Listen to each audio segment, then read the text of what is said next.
வணக்கம். இந்தியா வந்து ஒரு 50, 60 வருடம் காங்கிரஸ் ஆண்டது. மோடி வராரு. மோடி வந்த உடனே அவர் இந்தியால வந்து எது எது முக்கியம்ங்கிறத பார்த்தாரு. 11 வருஷத்த அவர் நீங்க பிரிச்சீங்க அப்படின்னு சொன்னா, ஃபர்ஸ்ட்டு 5 இயர்ஸ் வந்து பிஜ்லி சடக் பாணி அப்படிங்கிறது வந்து அதாவது ஃபர்ஸ்ட்டு அ எல்லா இடத்துக்கும் தண்ணி போகணும். எல்லா இடத்துக்கும் சாலை இருக்கணும். எல்லா இடத்துலயும் கழிப்பறை இருக்கணும். எல்லா இடத்துலயும் மின்சாரம் இருக்கணும். ஒவ்வொரு இந்தியனுக்கும் கிடைக்கணும். அப்படிங்கிற அந்த ஃபோக்கஸ்குள்ளேயே போயிட்டு வந்துட்டு ஜிஎஸ்டி அப்படிங்கிறது 2017க்கு அப்புறம் தெளிவா வர ஆரம்பிச்ச உடனே, அதாவது நாம வந்து வரிய கட்டிக்கிட்டு தான் இருக்கோம். தாத்தா காலத்துலேருந்து, முற்காலத்துலருந்து கட்டிக்கிட்டு தான் இருக்கிறோம். ஆனால் அது அந்த வணிகர்கள் அரசுக்கு குடுக்காம இருந்தாங்க. ரூ. 100 கலெக்ட் பண்ணா ரூ. 10 தான் குடுத்துட்டு இருந்தாங்க. அதனால தான் உங்களுக்கு பில் போடும்போது வரிங்கிற வார்த்தைய தனியா பயன்படுத்தாம இட்லி ரூ. 10, தோசை ரூ. 90ங்கிற மாரி மொட்டையா போடுவாங்க.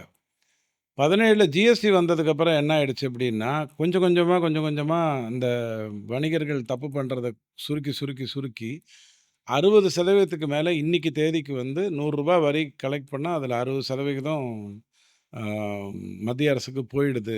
மாநில அரசுக்கு போயிடுது அப்படிங்கிற ஒரு சிஸ்டமும், அது வந்து பணம் நெறையா வர ஆரம்பித்ததுனால, நலத்திட்டங்களுக்கு கொண்டு வர முடியும். எம்ப்ளாய்மென்ட்ல விளையாட முடியும். அன்னைக்கு தேதிக்கு அன்னாடங்காட்சியா இருக்கக்கூடிய ஸ்டார்ட் அப்ஸ்ன்னு நீங்க படிச்சவங்களுக்கு சொல்லுவீங்க. அதே வந்து தினப்பொழுதுல பண்றவங்களுக்கு அத அழகா கொண்டு வந்து சேர்க்கிறார். இப்படி தன்னை தானே அழகா செதுக்கிக்கிட்டு, ஆ ம மோடி எப்படி பண்ணாரோ, அந்த மாதிரி தான் அண்ணாமலை என்ட்ரி ஆகும்போது, ஃபர்ஸ்ட்டு தேர்தலை பொறுத்தவரைக்கும் அவர் வந்து ஒரு பாப்புலர் ஃபிகர் ஜெயிச்சுருவார். இதுதான் அவருடைய எண்ணமாக இருந்தது. ஆனால் அப்படி இல்லாம அவர் பண்ணதே அரவக்குறிச்சி, இருக்கிறது செந்தில் பாலாஜி அப்படிங்கிற அந்த பிரச்சனைய உணர்றாரு. அப்போலேருந்து அவருடைய ஆக்ஷன் பிளான் ஸ்டார்ட் ஆச்சு. இங்க தான் அந்த துருவந்தர் படத்துல நம்ம தோவில் பண்ணா மாதிரி பாகிஸ்தானுக்குள்ள என்டர் ஆகி உள்ள புகுந்து அவங்களுக்கு நல்லது செய்ற மாரி ஒரு சூழ்நிலையில, ஒருத்தருக்கு ஒருத்தர் அவங்க அடிச்சுக்கும்போது, அதிலேருந்து மேல வந்து ஒரு ஒரு பெரிய சக்தியா மாறி, அந்த பெரிய சக்தியா மாறினதுக்கு அப்புறம் மிகப்பெரிய சரிவ பாகிஸ்தானுக்கு குடுக்குற பொசிஷனுக்குள்ள போன மாதிரி, ஆக்கப்பூர்வமாக. அப்படித்தான் அண்ணாமலை என்ன பண்ண ஆரம்பிச்சார், முதல்ல அந்த மாநில தலைமை அப்படிங்கிற ஒரு சிச்சுவேஷன் வந்ததிலிருந்து, இன்னி வரைக்கும் அவர் வந்து எந்த பதவியில இருந்தாலும் இல்லாட்டியும், பத்திரிக்கையில் பேசுவது, YouTubeல பேசுறதுங்கிறத ஒரு வேலையாவே வச்சுக்கிட்டாரு.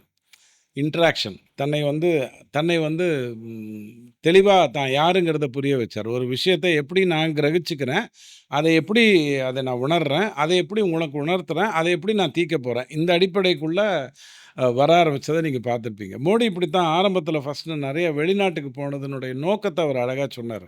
எதுக்கு சொன்னாருன்னு சொன்னா, எனக்கு முன்னாடி இருந்தவங்களுக்கு பின்னாடி ஒரு ஒளிவட்டம் இருந்தது. அதனால இந்திய பிரதமர்ன உடனே அவங்க மதிக்கப்பட்டாங்க. எனக்கு எந்த ஒளிவட்டமும் கிடையாது. ஒளிவட்டம் கிடையாதுங்கிற அந்த சூழ்நிலையில, நான் யாருங்கிறத சொல்லணும். இதத்தான் அவர் ஃபர்ஸ்ட்டு 5 இயர்ஸ் பண்ணிட்டு இருந்தாரு. அதற்கப்புறம் அவர் யாருங்கிறது எல்லாருக்கும் தெரிய ஆரம்பிச்சு, இன்னைக்கு விஸ்வகுருவா வந்தா மாதிரி, அண்ணாமலை வந்து இந்த பிரஸ் மீட் மூலமா தான் யாருன்னு சொல்ல ஆரம்பிச்சு, எண்மண் எண் மக்கள்ங்கிற அந்த கான்செப்ட்டுக்குள்ள வந்து தெரு தெருவா போகிறேன், 234 தொகுதிக்கும் போகிறேன்னு சொல்லி, அந்த எண்மண் எண் மக்கள் நடந்த அந்த 2024, 2023 அந்த பீரியட்ல தான் அ அண்ணாமலை அப்படிங்கிறது யாருங்கிறது கிராமத்தில் இருப்பவர்களுக்கு தெரியத் தொடங்குச்சு. ஒரு பக்கம் மோடிய தெரியும். ஆனா, அவர பத்தி நெகட்டிவ் இம்பேக்ட் இருக்கும். அந்த நெகட்டிவ் இம்பேக்ட் இவர பொறுத்தவரைக்கும் பாசிட்டிவ் இம்பேக்ட்டா மாறிச்சு. காரணம் ஃப்ரெஷரா வந்தாரு. ஃப்ரெஷரா வந்தாரு, கருத்துக்கள சொன்னாரு, ஊழல்களை பற்றி பேசினாரு. இவங்களாவே வாலண்டியரா வந்து மாட்டிக்கிட்டாங்க. செந்தில் பாலாஜி வாட்ச் கேட்ட கதையிலிருந்து, டிஆர் பாலு மானம் போச்சுன்னு சொன்னதிலிருந்து, இவங்களாவே வாலண்டியரா வந்து மாட்டிக்கிட்டு என்ன பண்றதுன்னு தெரியாம உட்கார்ற அளவுக்கான பொசிஷனுக்குள்ள வந்தாங்க. இதுதான் அ அண்ணாமலைக்கு ஆண்டவன் ஹெல்ப் பண்றாங்கிற அந்த கதைக்குள்ள வர ஆரம்பிச்சது. ஆனா, அன்பார்ச்சுனேட்லி எடப்பாடி 2000 இவர் ஈரோடு கிழக்கு தேர்தல்ல அண்ணாமலை வந்து தெள்ளத் தெளிவா அதிமுகவுடைய என்னென்ன பிரச்சனை இருக்கு. அதுக்கு வந்து தேவையில்லாம வழக்கு போட்டு முடக்குறாங்க. ஒரு பக்கம் பொதுச் செயலாளர்ன்னு சசிகலா சொல்லிட்டு இருக்காங்க. எடப்பாடிக்கு இருக்கக்கூடிய நியாயமான இஷ்யூஸ் என்னென்னங்கிறத பார்க்க ஆரம்பிக்கிறாரு. அதை வந்து களைஞ்செடுத்து ஈரோடு கிழக்கு தேர்தல்ல அவர் வந்து இரட்டை இலையில நிக்கிறா மாதிரி அந்த முதல் இடைத்தேர்தல்ல கொண்டு வர்றாரு. அதிமுகவுக்குன்னு ஒரு பலம் இருக்குங்கிறது நியாயமான ஒரு விஷயம். அதை இந்த இருக்கக்கூடிய இடைஞ்சல்கள் அந்த டிட்ச் கிளீனிங்ன்னுவாங்கல்ல, அந்த டிட்ச் கிளீனிங்க ஒழுங்கா பண்ணி குடுத்தாரு. ஈரோடு கிழக்கு தேர்தலுக்கு அப்புறம் அதிமுகவுக்கு வந்து ஒரு பெரிய திரும்ப அந்த பேக் டூ சம்திங் அப்படிங்கிற அந்த அடிப்படைக்குள்ள வந்துருச்சு. ஆனால் ஏப்ரல் 14ஆம் தேதி 2023 முதல்ல அண்ணாமலை ஐயா இந்த 1,30,000 கோடி யார் யார்கிட்டலாம் இருக்குது அப்படிங்கிறத வந்து எடுத்து சொல்றாரு. இவங்க இந்தந்த கம்பெனில இப்படி இப்படி இருக்காங்க. அதன் மூலமா இவ்வளோ சொத்து சேர்த்து வச்சிருக்காங்க. அப்படின்னு 9 பேரை பற்றியும், கல்வி, அ ப யூனிவர்சிட்டி, காலேஜ் அப்படிங்கிற அடிப்படைக்குள்ள நடக்கிற தவறுகளையும் எடுத்து சொல்ல ஆரம்பிச்சார். இந்த ஏப்ரல் 14ங்கிறது வந்து அப்பவே தூக்கி எந்திரிச்சு மேல வந்திருக்கணும். ஆனா தேவையில்லாம அந்த இடத்துல அதிமுக உள்ள புகுந்து, திமுக மேலே இவர் வைத்த குற்றச்சாட்டுக்கு, அதிமுக மேல வைப்பீங்களான்னு இந்த ரூ. 200 ஊபிஸ் இருக்காங்க இல்லையா? அவங்க கேட்க, அதையும் பண்ணித்தானே ஆகணும் அப்படின்னு சொல்லப்போக, "சார் உங்ககிட்ட வர்றாங்க சார்" அப்படின்ட்டு அதிமுக கிட்ட வந்துட்டாங்க. நம்ம ஜெயக்குமாருக்குலாம் தான் கேட்கணுங்கிற அவசியமே இல்லையே. அவரு படகோட்டி படம் பார்த்தவரு, எம்ஜிஆர் படங்கள்லாம் பார்த்தவரு. எப்படியெல்லாம் இப்படி அப்படி பேசணுங்கிறதெல்லாம் பண்ணி, என்டையரா டிஎம்கேக்கு மேல அவர் கொண்டு போன அந்த விஷயத்த அப்படியே கடத்திட்டு கொண்டு வந்து இங்க வச்சுட்டாங்க. இதுக்கு நடுவுல தான் அந்த சனாதன ஒழிப்பு அப்படிங்கிற அந்த பேச்ச உதயநிதி பேசுறாரு. சனாதன ஒ ஒ ஒ பிரச்சனைய பேசும்பொழுது, அ அண்ணாமலை வந்து அந்த ம் முத்துராமலிங்க தேவர் ஐயாவுக்கும், அண்ணாதுரை ஐயாவுக்கும் நடந்த அந்த விஷயத்த சொல்ல, அந்த இடத்துலயும் அதிமுக தானே பவுன்ஸ் பண்ணி உள்ள வந்து, அ "எங்க அண்ணாவ களங்கப்படுத்துறியா?" அப்படின்ட்டு திசை திருப்பிருச்சு. இதில சி.வி. சண்முகம், முனுசாமி இவங்கெல்லாம் பயன்படுத்தப்பட்டாங்க. முனுசாமிக்கு திமுக லிங்க்ஸு ஓரளவுக்கு இருக்குது. சி.வி. சண்முகம் பொறுத்தவரைக்கும், அவரு நான் தான் எடப்பாடிக்கு அப்படிங்கிற அடிப்படைக்குள்ள வராரு. ஏன்னா, அந்த சட்ட சிக்கலெல்லாம் அப்ப அவரு பார்த்துக்கிட்டு இருந்தாரு. இது டோட்டலா என்னவோ அண்ணாமலைக்கு அகைன்ஸ்டா ஏடிஎம்கே இருக்கிற மாரி ஒரு தோற்றத்த ஏற்படுத்திருச்சு. ஏற்படுத்தியது என்னவோ நம்ம ரூ. 200 ஊபிஸும், சாயங்காலம் டிவியில உட்காந்து பேசிட்டு இருக்கிறவங்களும். ஆனால், அ அது எடப்பாடி கடைசி வரைக்கும் அத அப்படி உணரல அப்படின்னாலும், அவர் வாய்மொழி மௌனியா இருந்ததுங்கிறது தவறாச்சு. இந்த சிச்சுவேஷன்ல தான் எடப்பாடி ஒரு தப்பு பண்றாரு. 2023 செப்டம்பர்ல அவசரப்பட்டு 5 மாநிலங்கள்ல 3 மாநிலங்கள்ல காங்கிரஸ் வெற்றி பெற்றோம். மத்திய பிரதேஷ், ராஜஸ்தான், சத்தீஸ்கர், மிசோரம், தெலுங்கானால 3ல வெற்றி பெற்றோம். அப்படின்னு சொல்லிட்டு, காங்கிரஸை தன் பக்கம் கொண்டு வந்துட்டா, திமுக கூட்டணிய உடைச்சுட்டா. ஏன்னா அமித்ஷாவுடைய டார்கெட் வந்து 3. ஃபர்ஸ்ட் டார்கெட் வந்து திமுக, காங்கிரஸ்ங்கிறது இணைஞ்சிருக்கிறது தேசியத்துக்கு ஆபத்தா இருக்கு. அது ஒரு பக்கம் மன்னராட்சி, மன்னியாட்சி. இது ஒரு பக்கம் மன்னராட்சி. பிளஸ் குறுநில மன்னர்கள். காங்கிரஸுக்கு அந்த அளவுக்கு குறுநில மன்னர்கள் கிடையாது. கப்பம் கட்டுறவங்க கிடையாது. ஆனா மாநிலங்கள்ல அவங்கவங்க தடம் தூக்கி இருக்கிறதுங்கிறத நீங்க பார்த்துருப்பீங்க. ஸோ ஃபர்ஸ்ட்டு திமுக, காங்கிரஸ் கூட்டணிய உடைக்கிறது தான் அவருடைய நோக்கமா இருந்தது. அதை செய்யப்போற எண்ணத்தோட எடப்பாடி வந்து 2023 செப்டம்பர்ல பிஜேபியோட நாங்க கூட்டணிய எடுத்துடுறோம் அப்படின்னு அவர் லைஃப்ல எனக்கு தெரிஞ்சு செய்த முதல் தவறு. அந்த தவற அவர் செஞ்சார். இது ஒரு செட்பேக்க குடுத்துருச்சு. இப்ப அண்ணாமலைக்கு என்ன ஆயிப்போச்சு அப்படின்னா, நான் தனித்து நிக்கிறேன். நான் ஏன் போய் அதிமுக, திமுகவோட நிக்கணும்? அதிகார பகிர்வுங்கிறது இருக்க போறதில்ல. அவங்க ஏதோ 4 சீட்டு, 3 சீட்டுன்னு குடுப்பாங்க. அதுக்குள்ள நம்ம நிக்கணும். அதுல நம்ம ஜெயிக்கணும். இது வேலைக்கு ஆகாதுன்னு சொல்லித்தான் தன்னை முன்னிலைப்படுத்தி அந்த பேசுறதுங்கிறதெல்லாம் அவர் கொண்டு வர்றாரு. இது 2023 டூ 2024 அதாவது செப்டம்பர் டூ ஏப்ரல் 2024 அவருடைய நோக்கம் என்னவாக இருந்ததுன்னா, அதிமுகவை எதிர்க்கின்றவர்கள், அவங்கள எப்படி உள்ள கொண்டு வர்றது? என்டிஏங்கிறதுக்குள்ள எப்படி கொண்டு வரும்? சாதிச்சாரு. 2024ல என்டிஏல வந்து யாரெல்லாம் வெளில போனாங்களோ, அவங்கலாம் உள்ள வந்துட்டாங்க. தேமுதிகவ தவிர. தேமுதிக வந்து அ எடப்பாடி ஐயா கிட்ட போச்சு. வாசன் ஐயா வந்து இந்த பக்கம் என்டிஏக்குள்ள வந்துட்டாரு. சாதிச்சுட்டாரு. பட் எங்க தப்பு நடந்ததுன்னு கேட்டா, 2024 இந்த பிரிந்ததுனாலேயே திமுகவுக்கு அது ரொம்ப சுலபமா போச்சு. ரொம்ப சுலபமா போய் பொள்ளாச்சியில வெற்றி பெறுகின்ற அளவுக்கு அவங்களுக்கு வந்து அது ஸ்டாண்ட் வந்துருச்சு. ஆனால் இந்த டைம்க்குள்ள தான் அண்ணாமலை வந்து கோயம்புத்தூர்ல தன்னை வந்து கோயம்புத்தூருங்கிற கொங்கு மண்டலம்னா இங்க இருக்கிற பிரிவினைவாதிகள்லாம் நம்மள வந்து பிரிவினைவாதின்னுவாங்க. மாநிலங்கள பிரிக்கிறதுங்கிறது மத்திய அரசுடைய வேல. அது பிரிவினைவாதம் இல்ல. மாநிலங்கள் தனி நாடுன்னு நெனச்சுக்கிறது தான் பிரிவினைவாதம். அத புரிந்து கொள்ளாம பேசுவாங்க. அது அவங்க பிரச்சனை. கொங்கு மண்டலத்தில வந்து கொங்கு மண்டலம் எப்படின்னு நீங்க புரிஞ்சுக்கிட்டீங்கன்னா, கரெக்ட்டா நடக்கிற வரைக்கும் உங்க கூட நிக்கும். நீங்க கரெக்ட் பண்ணுவீங்கன்னாலும் உங்க கூட நிக்கும். நீங்க தப்பு பண்ணி எதேச்சாதிகாரத்த காட்டுவீங்கன்னு தெரிஞ்சுச்சுன்னா, அத அப்படியே பேக் வாங்கிரும். கோயம்புத்தூர்ல 99ல ஜெயலலிதா அம்மா தோக்குறாங்க. கோயம்புத்தூர் அப்படிங்கிற அந்த இதுக்குள்ள தோக்குறாங்க. மத்த இடத்துலலாம் மேனேஜ் பண்ணிட்டாங்க. 30 39-0ன்னு வரல 99ல. பட் கோயம்புத்தூர் அங்க இல்ல. 21ல அது வந்து இப்படி 2 பேரும் இணைந்திருக்காங்க அப்படின்னு சொன்னாலும், அண்ணாமலைக்கான இம்பார்ட்டன்ஸ்னால அது அப்படியே தப்பிச்சுட்டு வந்துருச்சு. பட் 2024ல கோயம்புத்தூர் பேக்ஸ் அவுட். அதிமுகவ 3வது இடத்துக்கு தள்ளுது. 13 இடத்துல அண்ணாமலை வந்து 2வது இடத்துக்கு வர்றாரு. ஸோ தோல்வி தான் அப்படின்னாலும், இல்ல அடுத்ததுக்கான முயற்சி அப்படிங்கிற அளவுல வந்து கொண்டு வந்து விடுது. இது மட்டும் நடக்காம இருந்திருந்தால், அதாவது அண்ணாமலை திமுகவ டார்கெட் பண்ணும்போது, தேவையில்லாம அதிமுக ஆஜராகுவதும், அதிமுக பிஜேபியிலிருந்து பிரிந்து போனதும், தேசிய ஜனநாயக கூட்டணியிலேருந்து பிரிஞ்சு போனதும், இந்த 2 தப்பா நடக்காம இருந்திருந்ததுன்னா, 2024லயே திமுகவுக்கு வந்து ஒரு வழி ஆயிருந்திருக்கும். அது அந்த இடத்துல நடக்கல. 2024 முடிஞ்ச உடனே தான் நம்ம துருவந்தர் வந்து வெளில வர்றாரு. தோவில் வந்து வெளில வந்து நான் தான் துருவந்தர் அப்படின்றத காட்டத் தொடங்குறாரு. அது எப்போன்னு சொன்னா, ஃபர்ஸ்ட்டு ஸ்டேட்மெண்ட். இன்னைக்கு 2026ல இன்னைக்கு நீங்க நெறைய பேசிக்கிட்டு இருக்கீங்க அப்படின்னு சொன்னா, வாழ்வுரிமை கட்சி பேசுது, டிடிவி தினகரன் பேசுறாரு, அ திரு விசிகா வந்து இன்னிப்போ இந்த நிமிஷம் வரைக்கும் கையெழுத்து போடல. கம்யூனிஸ்ட் வந்து நாங்க யாருன்னு தெரியுமா? ஏன் இப்படி பண்றீங்க? அப்படிங்கிற அடிப்படையில வராரு. காங்கிரஸ் வந்து 2011க்கு அப்புறம் திரும்ப வந்து அந்த அ கூட்டாட்சி அல்லது அதிகார பகிர்வுங்கிறத பத்தி பேசுது. இது எல்லாம் நடப்பதற்கு மெயின் காரணமாக இருந்தது வந்து, ஜூன் 2024ல அண்ணாமலை ஐயா சொன்ன ஒரு முக்கியமான விஷயம். தமிழ்நாட்டு அரசியலில் மாற்றம் வர வேண்டும் என்று சொன்னால், அதிகார பகிர்வு மட்டும் தான் அதை சால்வ் பண்ணும். அப்படின்னு அழகா எடுத்து முதல்ல வச்சது அவர்தான். ஜூன் 2024 தேர்தல் முடிஞ்சு, ஆட்சி நம்ம உட்காந்துட்டோம். பிஜேபி அங்க ஸ்ட்ராங்கா, தெளிவா குழப்பமே இல்லாம அப்படிங்கிற ஒரு பொசிஷன்ல 3வது முறையாக தேர்ந்தெடுக்கப்பட்டு வந்த ஒரே பிரதமர் அப்படிங்கிற அடிப்படையில, இன்னைக்கு அஃப்கோர்ஸ் 8,900 நாட்களுக்கு மேல அரசு பொறுப்பில் இருந்து, அ வந்து இப்ப கருணாநிதி ஐயாவது வந்து 6,868ன்னு நான் நினைக்கிறேன். அரசு அதாவது முதலமைச்சராகவே இருந்தது. பட் இவர் 8,900ங்கிறது முதலமைச்சர், பிரதமர் அப்படிங்கிற அடிப்படையில மோடி ஐயா சாதிச்சுட்டு நிக்கிறார்.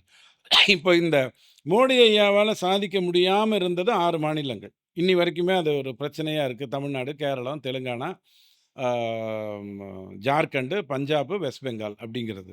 ஆனால் அண்ணாமலையை பொறுத்தவரைக்கும் அந்த கொங்கு மண்டலத்தினுடைய நீட்சி வந்து ஒரு பக்கம் ஆளுநர் வந்து ஆ முக்குளத்தோர்னுடைய ஏரியால, பர்ட்டிகுலரா வள்ளலார் போர்ஷன்ல அவர் கான்சன்ட்ரேட் பண்ண, அவர் கான்சன்ட்ரேட் பண்ண அந்த போர்ஷன்லயும் பிஜேபியோடைய தாக்கம் வந்து தெள்ள தெளிவா நகர்ந்துட்டு வந்துட்டே இருக்கு. இது எல்லாமே இப்படி நடக்கணுங்கிறதுல முக்கியமாக இருந்தது அண்ணாமலை. அழகா தன்னுடைய வேலைய ஒழுங்கா பார்த்தது ஆளுநர். பிஜேபி வந்து சப்போர்ட் பண்ணுச்சு. ஆனால் அப்புறம் தான் அமித்ஷா உணர்றாரு, இல்ல திமுக வந்து ரொம்ப வளர்ந்துருச்சு. கனிம வளம், மணலு, சாராயம் அதன் மூலமா மாப்பிள்ளைக்கும், மச்சினனுக்கும் மட்டும் 30,000 கோடி போகுதுன்னு தியாகராஜன் ஐயாவே வெளியில சொல்லக்கூடிய அளவுக்கான ஒரு பொசிஷன் வெளில உடனே அவர் தண்டிக்கப்பட்டு அமைச்சரவையில மெயின் அமைச்சரவையிலேருந்து சைடு அமைச்சரவைக்கு போக, இது எல்லாமே ரைட். இதுக்கப்புறம் நம்ம இந்த தட் இஸ் நாமளே வந்துடலாம். இவங்களுக்கு ஏன் நம்ம 2 பேர்ல ஏன் ஒருத்தர வச்சிருக்கணுங்கிற இந்த மாநிலத்திலிருந்து வந்த குரல்கள் எல்லாம் புறக்கணிச்சுட்டு, ஐயா வந்து அத்வானி ஐயா வந்து சாரி அமித்ஷா வந்து சென்னையில உட்கார்றாரு. அதிமுக, பிஜேபி இம்பேக்ட் அது கூட்டணிங்கிறது வந்து தெள்ளத் தெளிவாக அறிவிக்கப்படுகிறது. ஏன்னா, 1 வருட காலம் தேவைப்படும்னு அவர் முடிவு பண்றாரு. இத்தனை நடந்த இந்த குழப்பங்களுக்கெல்லாம் மீறி தன் வேலைய ஒழுங்கா பார்க்கணும். ஏன்னா, திமுகவுடைய டார்கெட் என்னவா இருந்தது அப்படின்னு சொன்னா, நான் ஏற்கனவே ரஜினி ஐயா பேசுனத பத்தி சொல்லியிருக்கேன். திமுகவுடைய நோக்கமே என்னவாக இருந்ததுன்னு சொன்னா, அதிமுகவை அப்படியே கொஞ்சம் கொஞ்சமா கரைச்சிறலாம். ஏன் போய் அங்கங்க போய் ஆள கடத்திக்கிட்டு வந்துகிட்டு, ஒரு பொண்ணா கடத்திக்கிட்டு போய் என்ன பண்ணணும்? மொத்தமா மூத்த பொண்ணையே கல்யாணம் பண்ணின்ட்டா மொத்தமா ராஜ்யம் நமக்கு வந்துரும்னு சொல்லிட்டு தான், சசிகலா வரும்போது, அ ஒரு வண்டி பெங்களூர்லேருந்து வருதுன்னு ஸ்டாலின் ஐயா பேச ஆரம்பிக்க, அந்த கரைப்பதுங்கிற ஆஸ்பெக்ட்டுக்குள்ள வந்தாங்க. அதுக்கப்புறம் ஒவ்வொன்னா அவங்க கை வைக்கிறாங்க. பாமகல கை வைக்கிறாங்க. ஏன்னா, பாமக ஸ்ட்ராங்கா இருக்குன்னு தெரிஞ்சிருச்சு. ஏப்ரல் 10ஆம் தேதியே அன்புமணி வந்து அன்னைக்கு உட்கார்ந்திருப்பாரு. அமித்ஷாவும், எடப்பாடியும் உட்கார்ந்த இடத்துல அன்புமணி வந்து உட்கார்ந்திருப்பாரு. அன்னைக்கு முந்தின நாளு ராமதாஸ் வந்து ஒரு கருத்து வெளியிடுறாரு. அது வந்து கூட்டணிக்கு வர்றதுக்கு வாய்ப்பு இல்லைங்கிற அடிப்படைக்குள்ள வருது. இப்ப அன்புமணிக்கு ஒரு வேலை வந்துருச்சு. தன்னுடைய கட்சியை தான் காப்பாற்ற வேண்டும். 95% பேர் அவரோட இருக்கிறாருன்னாலும், அவர் போய் அவர காப்பாற்ற வேண்டும்ங்கிற அடிப்படையில, அவர் போய் அந்த வேலைய பார்த்துட்டு இருக்க வேண்டியதா போச்சு. இதுதான் 2025லேருந்து இன்னி வரைக்குமான வேலையில, ஒரு 4 மாசத்துக்கு முன்னாடி அன்புமணி வந்து எடப்பாடி ஐயாவ சந்திக்கிற வரைக்குமான அவருடைய வேலையா அமைஞ்சிட்டு இருந்தது.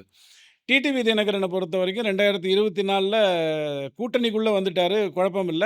ஆனால் இதுல வந்து ஏத்துக்கிறதுக்கு வாய்ப்பு இல்ல. அப்படிங்கிற அடிப்படை இருந்தது. எடப்பாடிக்கு ஒரு விஷயம் புரிஞ்சது. டிடிவிங்கிறவரு கட்சி நடத்துறாரு. அவர் கட்சி நடத்திட்டு இருக்கிற வரைக்கும் அதிமுகல அவரால ஒண்ணும் பண்ண முடியாது. ஆனால் ஓபிஎஸ்ஸோ, சசிகலாவோ அப்படி கிடையாது. அவங்க காட்சி நடத்துறாங்க. அப்போ அவங்கள நான் எடுத்துக்க மாட்டேன். டிடிவிய எடுத்துக்கிறேன். இந்த டிடிவி எடுத்துக்கிறேன்னு சொல்றதுக்கு அண்ணாமலையோட உழைப்பு வந்து ரொம்ப தெள்ளத் தெளிவா இவங்கள எல்லாரையும் பேலன்ஸ் பண்றதுல இருந்துட்டு இருந்தது. ஒரு கட்டத்தில அண்ணாமலையால முடியாதுன்னு நெனச்சு தான் டிடிவி வெளில போறாரு. திருப்பி அது உள்ள வந்தது. டிடிவி தானும் இறங்கி வந்திருக்காரு. இன்னைக்கு ஏதோ 12 கேட்குறாரு. ஏன் 12 கேட்குறாருன்னு தெரியல. பகடை 12ஆன்னு தெரியல. அதற்கான சாத்தியம் இல்ல. நான் அத அப்புறம் பேசுறேன். ஆனால் உள்ள வந்துட்டாரு. ஸோ இதுவரைக்கும் தெள்ளத் தெளிவா அண்ணாமலை பிளேயட் அ குட் ரோல். இதுக்கு நடுவுல அண்ணாமலை ஒரு சைட் ட்ராக் ஒண்ணு விடுறாரு. திமுகங்கிறதுக்கு ஒரு ஒரு பிம்பம் இருக்கு. அந்த திமுகங்கிற பிம்பத்த தட்டி எறியணும் அப்படின்னு சொன்னா, ஃபர்ஸ்ட்டு இந்த ஈவே ராமசாமி ஐயாவுக்கு பின்னாடி இருக்கிற பெரிய ஒளிவட்டத்த வெளில எடுக்கணும். முத்துராமலிங்க தேவர் விஷயத்துல அதை கொண்டு வந்தாரு. உடனே அதிமுக தேவையில்லாம உள்ள வந்து தட்டுன உடனே, நாதகாவோட நல்ல நேர்மையான ஒரு நட்பு. சீமானை மதிக்கின்ற வகையில அவர் செய்கிறது விமர்சன பொருளாக இருந்துட்டு போட்டும், அது உங்க பிரச்சனை. ஆனால் அவர் செய்து கொண்டிருக்கிறார், போராடுகின்றாருங்கிற அடிப்படையில நாதகாவ உள்ள கொண்டு வந்தாலே வேலை முடிஞ்சதுன்னு சொல்லி ஏன்னா 2024 தேர்தல்ல நீங்க பார்த்தீங்க அப்படின்னு சொன்னா, கிட்டத்தட்ட ஒரு 10லிருந்து 10 கான்ஸ்டிட்யூயன்சி வரைக்கும் அவங்க வந்து 25,000லேருந்து 30,000 வரைக்கும் வாங்குறாங்க. 10,000மும் வாங்குறாங்க. ஸோ நாதகாவ உள்ள கொண்டு வர வேலையும் அண்ணாமலை ஒழுங்கா பண்ணாரு. பண்ணிட்டு நாதகா வந்து ஈவே ராமசாமி ஐயாவ பத்தி பேசுறதுங்கிறத ஒரு பெரிய விஷயமா கொண்டு வந்தார்.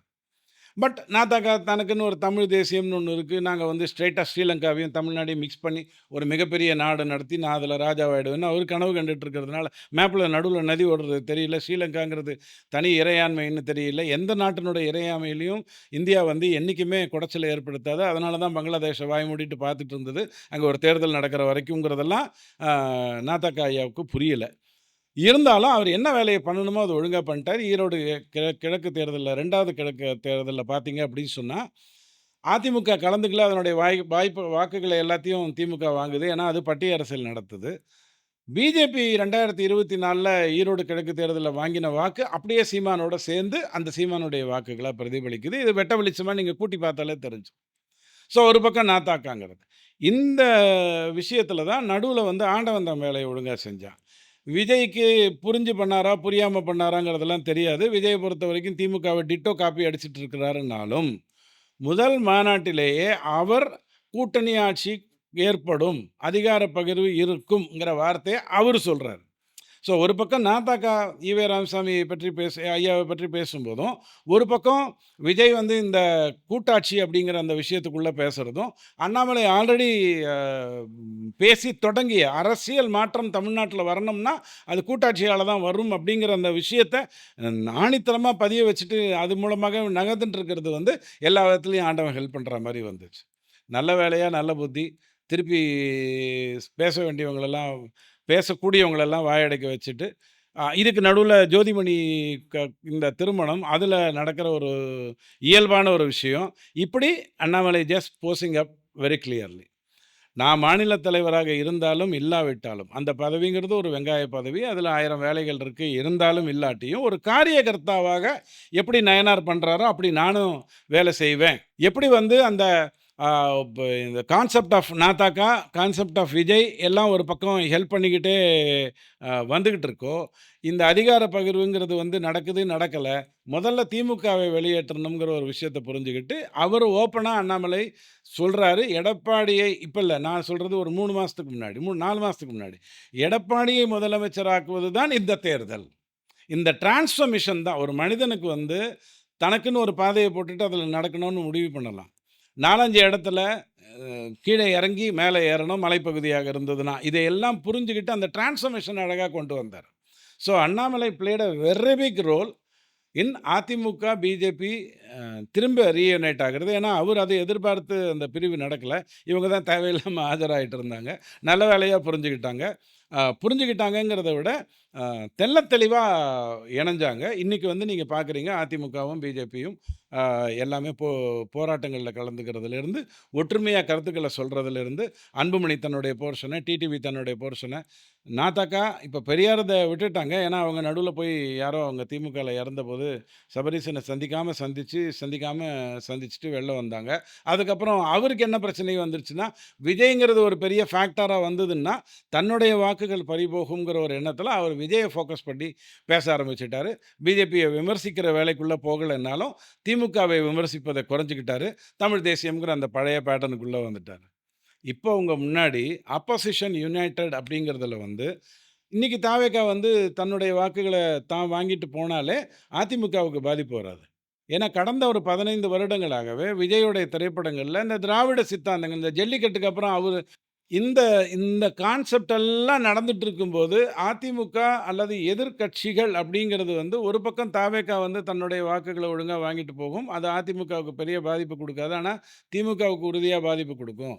திமுகவை எதிர்க்கின்ற, ஆனால் அதிமுகவுக்கு ஓட்டு போடாத, பிஜேபியோட இருக்குங்கிறதுனாலயோ, வேற ஏதாவது காரணத்தினாலயோ ஓட்டு போடாதவங்க தாவேகா பக்கம் ஓட்டு போடுவாங்கங்கிறத ஒரு பக்கம் கொண்டு வந்து, நாத்தேகா நாத்தகாவ பொறுத்தவரைக்கும் தன்னோட 8 7.5 மாத்தாம 9 10 மாத்துறதுக்கான முயற்சிய எடுத்தாலே, இப்ப context will be between DMK and AIADMK. இங்க தான் ஆண்டவன் திருப்பி 4வது அவதாரம் எடுக்குறான். திமுகக்குள்ள அது ஒரு எஃகு கூட்டணின்னுவாங்க. புரிஞ்சுக்காம பேசுவாங்க. 2004, 6, 9 3 தேர்தல்ல திமுக வெற்றி பெற்றது. 2004ம் 9ம் பாராளுமன்ற தேர்தல். 2006ல கலைஞர் வந்து 130 சீட்டுக்கு தன்னை இறக்கிக்கிறாரு, ஜெயிக்கிறாரு. இல்லன்னா அவர் அந்த அந்த 2006ல ஆட்சி அமைச்சிருக்க முடியாது. 2011 அதுக்கப்புறம் 14 அப்படிங்கிற விஷயத்தில 11ல அதிமுக எந்திரிச்சிருது. 14ல ஸ்வீப் த்ரூ, 16ல ஸ்வீப் த்ரூ, 21க்கு அப்புறம் அவங்க இல்ல. கலைஞரும் இல்ல, ஜெயலலிதாவும் இல்லைங்கிற ஒரு சிச்சுவேஷன்ல நிலை மாற்றங்கள் வந்தது. பட் ஸ்டாலின் உணராம இருக்கிறது என்ன காரணம் என்னன்னா, 2019லயும் ஜெயிச்சுட்டோமா, 21லயும் ஜெயிச்சுட்டோமா, 24லயும் ஜெயிச்சுட்டோமா, 26லயும் ஜெயிச்சுருவோம். 21 ஜெயிச்சது வந்து உண்மையானவே ஒரு மச்சம். ஏன்னா, அப்பதான் இவங்க இதுக்கு போறாங்க. தட் இஸ் ம் மத்திய அரசுக்குள்ள இவங்க இந்த திமுகவோட இருக்கிற மத்தவங்களுக்கெல்லாம் ஒரு ஆர்வம் வருது. அ 19க்கு அப்புறம் 21ல காங்கிரஸ் திமுகவ சகிச்சுக்கிறாங்க. பிஜேபி உள்ள வந்துருங்கிறத ஒத்துக்கிறாங்க. 6 சீட், 6 சீட், 6 சீட்டுன்னு தனியா உட்காந்துட்டாங்க. ஆனால் 24ல வந்து திரும்ப பிஜேபிங்கிறது வந்து தெள்ள தெளிவா வெற்றி பெறுது அப்படிங்கிற தட் இஸ் 19ல வெற்றி பெற்றது, 24லயும் வெற்றி பெற்றதுன்ன உடனே, திமுக கூட்டணிக்குள்ள அந்த சலசலப்பு வர ஆரம்பிக்குது. இல்ல, இதுக்கு மேல திமுகவால ராகுல் காந்திய 99லேருந்து 100க்கு கொண்டு வந்து 110க்கு கொண்டு வந்து 234, 74க்குலாம் கொண்டு வர முடியாதுங்கிறத புரிஞ்சுகிட்டு, தங்களுடைய ரிவோல்ட்ட கொண்டு வராங்க. இதுக்கு நடுவுல கம்யூனிஸ்ட் வந்து சரிஞ்சு போகுது. அதுக்கு ஆல்ரெடி வெஸ்ட் பெங்கால் அண்ட் கேரளான்னு இருந்தது. கேரளா இப்போ போகுது. அ திமுகவ நம்பி தான் 6 சீட்டுங்கிற அளவில வருது. கேள்வி கேட்குது. ராமதாஸ் ஐயாவை வைத்து பாமகவ உடைச்சிரலாம் அப்படின்னு நெனச்ச கனவு சிதைச்சு போகுது. சசிகலாவை வைத்து அதிமுகவ கைப்பற்றலாம்ங்கிறது டோட்டலா இல்லாம போகுது. ஸோ திமுகவுக்கு தொடர்ந்து ஃபெயிலியர்ஸ் வர ஆரம்பிக்குது. இன்னைக்கு கூட வாழ்வுரிமை கட்சி வந்து நான் வந்து ஒரு 10 டிமாண்ட் வச்சேன். 4 வருஷமா 4 1/2 வருஷமா உட்காந்து அத எழுதிக்கிட்டே இருந்தேன். கொஞ்சம் கொஞ்சமா ஒரு ஒரு எழுத்து எழுதணும்ல ஒரு ஒரு நாளைக்கு. அதனால கொஞ்சம் லேட் ஆகி போச்சு. இப்ப நான் வந்து இந்த எதேச்சாதிகாரத்துக்கு எதிரா நிக்கிறேன்னு சொல்றதெல்லாம் கத. வன்னியர் வாக்கை பிரிப்பது மட்டும் தான் வாழ்வுரிமையுடைய வேலையா இருக்கு. ராமதாஸ் ஐயாவும், சசிகலாவும் சேர்ந்ததும் அதுக்காகத்தான். அதிமுக வாக்குகளை சிதறடிக்கிறதுக்கு முயற்சி பண்ணலாம். ராமதாஸ் ஐயாவ பொறுத்தவரைக்கும், வன்னியர் வாக்குகள் அன்புமணிக்கு மட்டும் போகாம பார்த்துக்கலாம். அப்படிங்கிற அந்த வேலைக்குள்ள இறங்கிட்டாங்க. இந்த வேலைக்கு கூட திமுக கொண்டு வர விரும்பல. திமுக வந்து ஆக்சுவலா இவங்க 3 பேரையும் உள்ள கொண்டு வந்துட்டு, சீட் அட்ஜஸ்ட்மென்ட்ட பண்ண தான் நெனச்சது. பட் பாமக வந்ததுன்னா, அதுவும் ராமதாஸ் உள்ள வந்துட்டாருன்னா, அது வந்து தன்னுடைய அரசியல் அதிகாரத்துக்கு நல்லதில்ல. ஏற்கனவே விஜய் வந்ததுனால, தன்னுடைய வாக்குகள் வெளில போகுதுங்கிற ஒரு சூழ்நிலையில, நம்ம திருமாவளவன் ஐயா வந்து 2000 தட் இஸ் 6 சீட்டுக்கெல்லாம் என்னால நிக்க முடியாது. 10 சீட்டு வந்தா தான் செட் ஆகுங்கிறதெல்லாம் பேசுறாரு, பேசிட்டு இருக்காருன்னு நம்ம நம்புறோம். அதனால தான் ப ராமதாஸ் ஐயாவையும் தள்ளி விட்டுருச்சு திமுக. சரி நீங்க போய் கொஞ்சம் சைட்லயே கேம் ஆடுங்க. அங்க கொஞ்சம் ஆட்டம் காட்டுங்க. நாங்க இங்க இருக்கிறதே ஆட்டம் காணிரும் போல இருக்குது. அப்படி சொல்லிட்டு பேச வந்தாங்க. ஸோ இந்த 2020 2004, 2021, 2021லேருந்து 2020க்கான டிரான்ஸ்மிஷன்ல ஆண்டவன் ஒரு பக்கம் விளையாடுனான். அண்ணாமலை ஒரு பக்கம் ஒழுங்கா விளையாடினாரு. திமுக தன்னுடைய அதிகார பலத்த காட்ட நெனச்சது. எந்த கட்சியும் வளரக்கூடாதுங்கிறதுல தெளிவா இருந்தது. அந்த மன்னராட்சி அக்பரு, பாபரு, இமாயூனு, ஷாஜகான் அலாவுதீன் கில்ஜி, அவுரங்கசீப் கில்ஜி இந்த கதையெல்லாம் நடக்கத் தொடங்கின உடனே திமுக வழக்கம் போல சிரமப்படுது. So this is what Annamalai played a big role. இதத்தான் நான் உங்க கூட பகிரணும்னு நினைக்கிறேன். கோயம்புத்தூர்ல நிக்க போறாரா? அப்படிங்கிற ஆங்கிள்ல உங்களுக்கு இருக்கக்கூடிய தகவல்கள் என்கிட்ட இல்ல. ஆனா எனக்கு என்ன தெரியும் அப்படின்னு சொன்னா, அண்ணாமலை ம எம்எல்ஏக்கு நிக்கணுங்கிற அவசியம் இல்ல. அ அது டி நகர் மாதிரி, கோயம்புத்தூர் மாரி கொஞ்சம் ஸ்ட்ராங்கா அடிக்கக்கூடிய இடத்துல இருக்க வேண்டிய அவசியம் இல்ல. எங்கேயாவது வீக்கர் ஏரியா இருந்தா அங்க தான் நிக்கணுங்கிற மாரி தான் நான் நெனச்சேன். ஆனா, இப்போ வந்து இல்ல 20 சீட்டு குடுக்க போறாங்க, 25 சீட்டு குடுக்க போறாங்க. ஏன்னா, இந்த மாரி நிலைமை இருக்கு. அப்படிங்கிற ஒரு சிச்சுவேஷன் வந்ததுன்னு சொன்னால், அப்ப ஆட்டோமேட்டிக்கா அண்ணாமலை வந்து நானும் நிக்கிறேன். ஒரு எம்எல்ஏ ஆகுறது ரொம்ப முக்கியம். நாளைக்கு 2029ல வந்து என்ன பண்ணணுமோ, அத அப்புறம் பார்த்துக்கலாம் அப்படிங்கிற அடிப்படையில ஏன்னா அவருக்கு வந்து ஒரு கேள்வி வரும். அவர் நின்றாரா? அப்படிங்கிறவர். அவர் நின்று, அவர் ஒரு ஃபோக்கஸ் பாயிண்ட் ஆயி, அது மாரி பிஜேபியில இருக்கக்கூடிய நெறைய பேர் முக்கியமான பணிகளை செய்துட்டு இருக்கிற நயினார் நாகேந்திரன்ஜி, தமிழிசை மேடம் இவங்க எல்லாருமே அவங்கவங்க வேலைய ஒழுங்கா பண்ணா, குடுக்கப்படுற அந்த 20ஓ, 25ஓ, 30ஓ, 27 24 23 அந்த சீட்ல தெள்ளத் தெளிவா வெற்றியை கொண்டு வருவதற்கான ஏற்பாட பண்ண முடியும். எல்லாரும் வந்து 80 குடுங்க, 90 குடுங்க அப்படின்னு கேட்குறாங்க. இது ஒண்ணும் டொனேஷன் இல்ல. நல்லா புரிஞ்சுக்கிறது நல்லது. தமிழ்நாட்டை பொறுத்தவரைக்கும் அதிமுக 160 சீட்ல நின்றா தான் நல்லதுங்கிறது வந்து நடக்கும். ஏன்னா திமுக வந்து போராடி 160 சீட்ல நிக்க போகுது. 175லேருந்து 160க்கு இறங்குவாங்களாங்கிறதே எனக்கு டவுட்டா இருக்கு. நிக்க போறதுக்கான வாய்ப்புகள் தெரியுது. இப்ப விசிகாவும் கிளம்பி போயிடுச்சுன்னா, இன்னும் ஈஸி ஆயிடும் திமுகவுக்கு. தனக்கு தானே பல்ல நோண்டிக்கிறதுங்கிறதுக்கு. அப்போ அவங்க நிக்க போறாங்கன்னும்போது, எனக்கு 80 குடுன்னு கேட்கறதுல அர்த்தமே இல்ல. ஸோ இந்த தேர்தல்ல ஃபார் எக்ஸாம்பிள் நான் சொல்லட்டுமா? அதிமுக தான் நிக்கிற தொகுதிகள்ல படுதோல்வி அடைஞ்சதாக நீங்க சொல்லக்கூடிய 2021ல கூட, ஏற்கனவே வெற்றி பெற்ற தொகுதியிலிருந்து அதிகமா வெற்றி பெற்று, தன்னுடைய விக்டரி மார்ஜின் ஸ்ட்ரைக் ரேட்ட வந்து காப்பாத்திக்கிட்டு வருது. திமுக 4ல 1 தான். 175க்கு 133, 130க்கு 96. 4ல 1 இல்லன்னா ஸ்ட்ரெய்ட்டா கீழ இறங்கி 2 சீட்டு, 3 சீட்டுக்கு வந்துரும் திமுக. ஸோ தன்னுடைய ஸ்ட்ரைக் ரேட்ட அதே ஸ்ட்ரைக் ரேட்ட தான் காங்கிரஸ் வச்சுட்டு இருக்காங்க, கம்யூனிஸ்ட் வச்சுட்டு இருக்காங்க, திருமாவளவன் வச்சுட்டு இருக்காங்க. ஸோ அப்ப அது வந்து தன்னை ஜஸ்டிஃபை பண்ணிக்கணும்னா, 160க்கு கம்மியா இருந்ததுன்னா திமுகவுக்கு அது ப்ராப்ளம். அப்ப ஆட்டோமேட்டிக்கா அங்க அதிமுக 160ல நிக்க வேண்டிய அவசியம் வருது. இத புரிந்து கொள்ளணும். நீங்க பிஜேபி 18 மாநிலங்கள் ஆளுது. இப்ப உதாரணத்துக்கு சச்சின் டெண்டுல்கர் மிகப்பெரிய பிளேயர். இன்னைக்கு வந்தாலும் சிக்ஸர் அடிப்பாரு அப்டின்னாலும், தோனி மிகப்பெரிய பிளேயர். அவர் இருந்தா தான் டீம் வின் பண்ணும்னாலும், அவரால வந்து அந்த லாஸ்ட்ல குடுக்கக்கூடிய இம்பாக்ட்ட ஆரம்பத்துல இருந்தே கொண்டு வர முடியுமான்னா, அதுக்கு ஒரு டீம் வேணும். அந்த டீம் வேலைய ஒழுங்கா அதிமுக பாக்குது. ஸோ அண்ணாமலை நிக்கிறார், மகிழ்ச்சி. ஜெயிப்பார், ரொம்ப சந்தோஷம். ஆனால் குடுக்கப்படுற தொகுதியில 4க்கு 1 மட்டும் தான் தோக்குறாங்கங்கிற ஸ்ட்ரைக் ரேட்டுக்குள்ள பிஜேபி வந்ததுன்னா, அப்பதான் நீங்க வந்து சட்டமன்றத்தில பிஜேபி வளர்ந்ததுன்னு நீங்க சொல்ல முடியும். நாடுல வளர்ந்ததுங்கிறது தெள்ளத் தெளிவா தெரிஞ்ச விஷயம். அது 82ல எங்க ஐயா இருந்தாரு, வாஜ்பாய் இருந்தாரு. ம பெரிய கட்சி. அது தன்னுடைய வேலைய ஒழுங்கா செஞ்சுருச்சு. ஆனா தமிழ்நாட்டுல வளரணும்னா ஸ்ட்ரைக் ரேட் வந்து 3:4 இருக்கணும். அதை செய்வதற்கு அண்ணாமலை நிற்பது மிகப்பெரிய ஒரு சந்தோஷமா இருக்கும். அப்படின்னு நான் பார்க்கிறேன்.